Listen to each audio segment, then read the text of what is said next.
आज का हमारा टॉपिक है अक्षांश रेखा, जिसे इंग्लिश में लैटिट्यूडनल लाइन के नाम से जाना जाता है। जब हम बात करते हैं अक्षांश रेखा के बारे में, तो सबसे पहले हमें यह जानना चाहिए कि अक्षांश रेखा किसे कहते हैं। आप देखिए, ये हमारी पृथ्वी है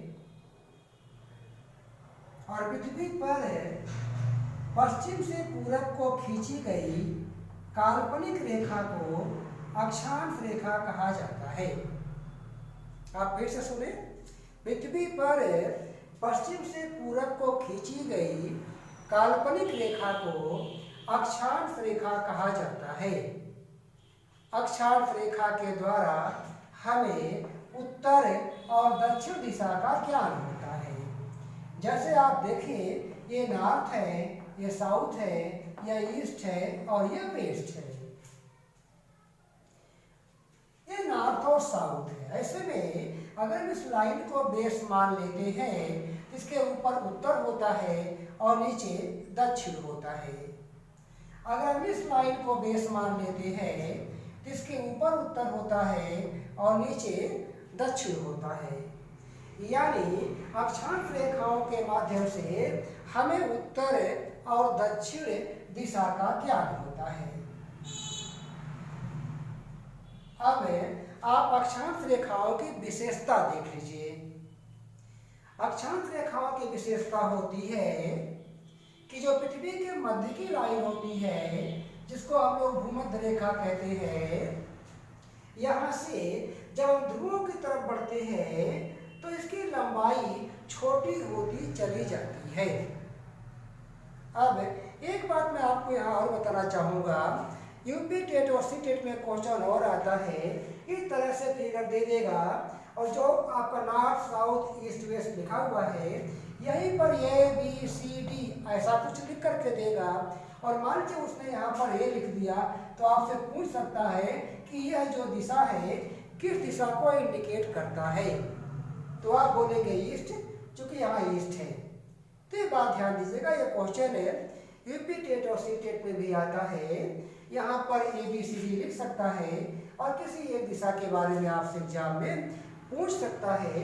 तो जो सी टेट और यूपी टेट बैठने जा रहे हैं, वे इस फिगर को ध्यान दें, ये आपके एग्जाम के लिए काफी इंपॉर्टेंट है।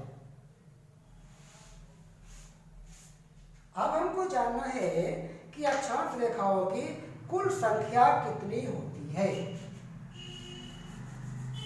ये संख्या जानने के पहले हमें एक बात और जानना चाहिए कि पृथ्वी के मध्य की जो लाइन है, इसे कहा जाता है 0 डिग्री की लाइन, जिसका नाम रखा गया है भूमध्य रेखा। भूमध्य रेखा, इसका और भी नाम है जो भी हम आपको आगे बता रहे हैं।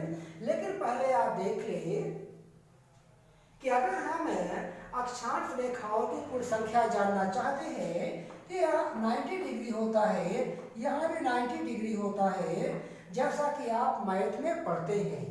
अगर आप देखेंगे यहाँ इसको ऐसे मिला दिया जाए तो ये 90 डिग्री का एंगल यहाँ से बन जाता है, तो यहाँ 90 होता है और ठीक इसी रूल को फॉलो करते हुए यहाँ भी 90 डिग्री का एंगल बनता है, कोण बनता है, इसलिए यहाँ 90 लिखा जाता है। अब अगर हम अक्षांश रेखाओं की संख्या के बारे में सीधे से इसका आंसर जानना चाहें, तो देखिए 90 यहाँ हो जाता है और 90 यहाँ नीचे हो जाता है, सब मिलाकर के 180 हो जाता है। अब हमें एक बात और ध्यान देना होता है कि जो 0 डिग्री की लाइन है, जिसको अभी हमने काउंट नहीं किया है, जब हम इसे भी काउंट कर देते हैं तो यह 181 हो जाता है।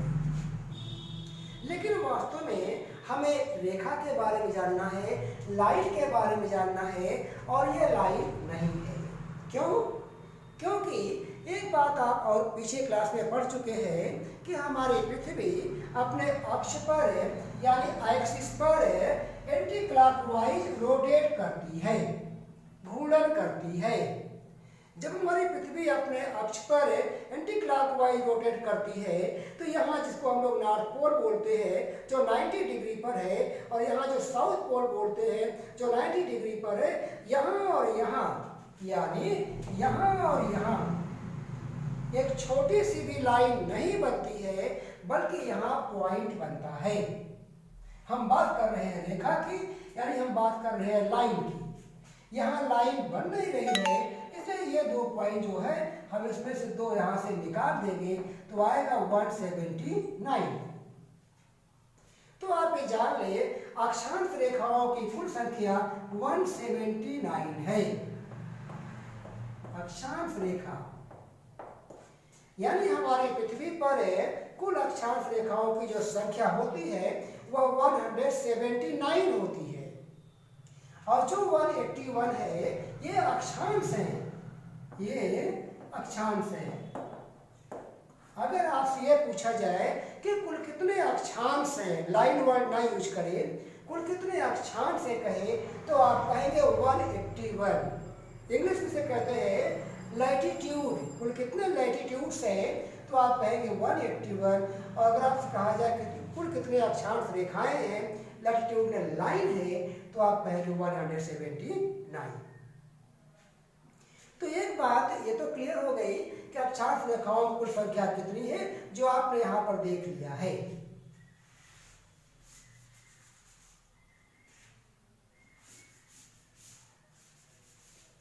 अब हमारी पृथ्वी के मध्य की जो लाइन है इसको हम लोग भूमध्य रेखा बोलते हैं, हम इसे विषुवत रेखा भी बोलते हैं, हम इसे महान वृत्त रेखा भी बोलते हैं। अंग्रेजी में हम इसे इक्वेटर लाइन या ग्रेटेस्ट सर्किल लाइन, हम इसे बृहद वृत्त रेखा भी बोलते हैं, यानी ग्रेटेस्ट सर्किल लाइन, महान वृत्त रेखा या बृहद वृत्त रेखा। ऐसा क्यों है?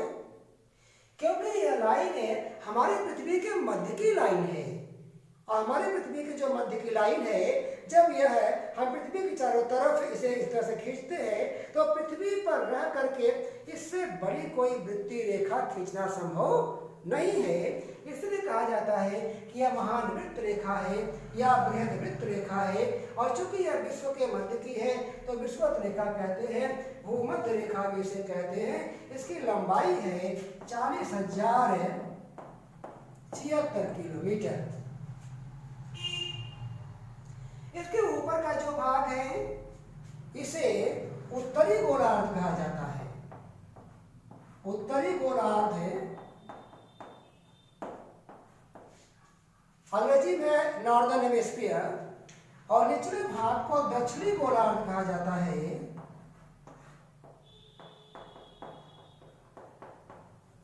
इंग्लिश में इसे सदर्न हेमिस्फीयर कहा जाता है। ये नॉर्दर्न हेमिस्फीयर हो गया और ये सदर्न हेमिस्फीयर हो गया। एक बात और हमें ध्यान देना है कि किसी 2 अक्षांश रेखाओं के मध्य 111 किलोमीटर का अंतर होता है। कोई भी 2 जो अक्षांश रेखाएं होती हैं, जैसे 0 है, फिर 1 2 3 4 90 यहाँ आता है, तो किन्हीं 2 अक्षांश रेखाओं के मध्य की जो दूरी होती है वह 111 किलोमीटर होती है। अब हमें पृथ्वी पर कुछ महत्वपूर्ण अक्षांश रेखाएं हैं, उसके बारे में हमको देखना है।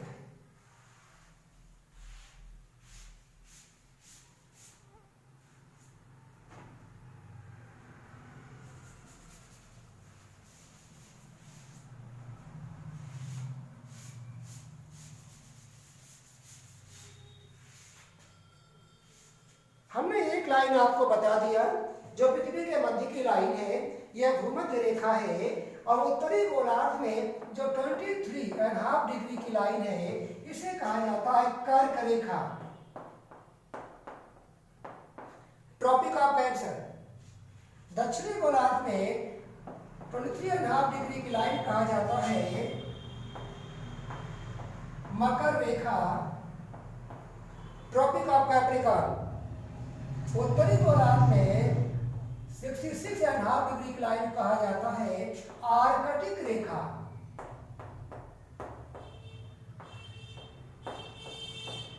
और दक्षिणी गोलार्ध में 66.5 डिग्री की लाइन कहा जाता है अंटार्कटिक रेखा। यहाँ पर जो 90 डिग्री है, मैंने पहले ही बताया कि यहाँ पर रेखा नहीं बनता है, लाइन नहीं बनता है, इसलिए इसका नाम रखा गया है उत्तरी ध्रुव। चूंकि यह उत्तर में है तो कहा गया उत्तरी ध्रुव है। यहाँ लाइन वर्ड नहीं यूज होता है, रेखा वर्ड नहीं यूज किया जाता है। इसे दक्षिण में है तो कहा जाता है दक्षिणी ध्रुव। नॉर्थ पोल और साउथ पोल के नाम से इसे जाना जाता है।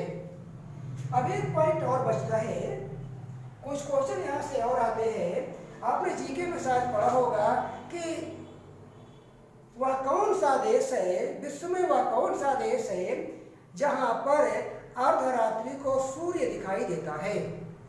शायद आपको आंसर ही मालूम होगा, जो आंसर है नॉर्वे। आगे जान ले, हमारा जो 66.5 डिग्री का क्षेत्र है, यहाँ पर 24 घंटे का रात और दिन होता है। अर्थात 24 घंटे लगातार रात होगी और 24 घंटे लगातार दिन होगी। ऐसे में जो नॉर्वे एक कंट्री है, वो ऐसे ही आर्कटिक क्षेत्र में पड़ता है। चूंकि यहाँ पर 24 घंटे का दिन और 24 घंटे की रात होती है, ऐसे में जब यहाँ दिन का समय होता है जो कि 24 घंटे का होगा, तो दुनिया के तमाम हिस्सों में उसी समय रात भी होती है, आधी रात भी होती है। तो ऐसे में जब यहाँ आधी रात होती है, उसमें भी यहाँ सूरज दिखाई देता रहता है।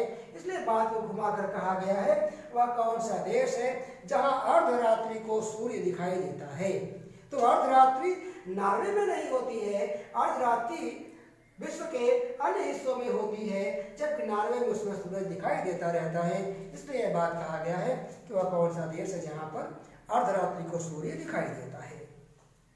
एक पॉइंट और आपको जान लेना है, हमारे पृथ्वी का जो नॉर्थ और साउथ पोल है, उत्तरी और दक्षिण ध्रुवीय क्षेत्र है, यहाँ पर 6 महीने का रात और दिन होता है। इस चैप्टर से एक क्वेश्चन और आपके एग्जाम में पूछा जाता है, जो आप आगे देख लीजिए। एक क्वेश्चन बनता है,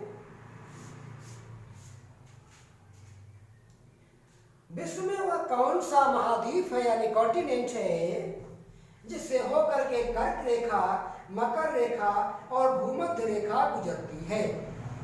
तो आप देखिए, वह कॉन्टिनेंट है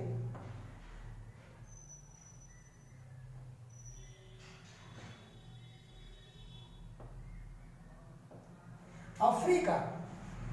वह कॉन्टिनेंट है अफ्रीका है, जिससे होकर के भूमध्य रेखा, कर्क रेखा और मकर रेखा तीनों गुजरती है।